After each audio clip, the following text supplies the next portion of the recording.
କୁଆଡ଼େ ଗଲା ସେଇଟା ଟୋକି ପୁରେଇ ମଲି। ଦେଖିଲା ଲୋକ ଦେଖ ନା କଇଁଚ କାଢିଛି ବେକ। ଆଲୋ ମଲ୍ଲିଅପା ଇଏ ବୁଢୀ ବୟସରେ ଏତେ ସଜ କଣ ପାଇଁ କିଲ? ଆଲୋ ଆଲୋ ଏତେ ଏଡିର ହାର କାନକୁ ହାତକୁ କଣ ମୁଦି ଆଲୋ କୋଉଠୁ ହେଇଲା? ଆଲୋ ତୁ ତ ଜାଣିଛୁ ତୋ ଦିଅରଙ୍କ କଥା କେତେ ମାଡ଼ ଗାଳି ଖାଉଥିଲୁ। ଏବେ ଟିକେ ଅବସ୍ଥା ସୁଧୁରିଛି। 2 ଲକ୍ଷ ଟଙ୍କାର ଧାନ ବିକିଥିଲା।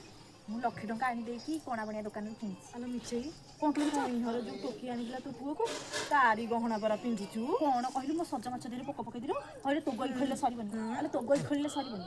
ଛିପ କଣ ପକଉଛୁ? କି ଗୋଇ ଲୋ? ଛିପ କଣ ପକଉଛୁ? ଆଲୋ ଛିପ କଣ ପକଉଛୁ? କି ଗୋଇ ଖୋଳିବୁ ଖୋଳୁନୁ? ଆଲୋ ତୋ ଝୁଅ ପରା ଗୋଟେ ଦର ବୁଢା ସାଙ୍ଗରେ ପଳେଇଲା। ଆଲୋ ତୋ ପୁଅ ପରା ଗୋଟେ ଦର ବୁଢୀ ନେଇଯାଇଲା। ତୋ ପୁଅ ଯୋଉ ଆଇଲା ଆଲୋ ତୋ କଥା ଆଉ କଣ କହିବି? ଆଲୋ ତୋ କଥା ଆଉ କଣ? ମୋ କଥା କଣ? ପୁରା ଗୋଟିଏ ଗାଁର ଗୋଟିଏ କଥା ଆମେ ଜାଣିଛୁ।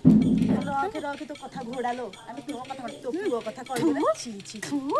ତୋ ଗୋଇ ଖୋଳିଲେ ସରିବନି। ଆଇଲେ ମୋ ଗୋଇ ମାନୁନୁ କାହିଁକି? ଆଲୋ ସତ କାହିଁ ମାନୁନୁ ବ?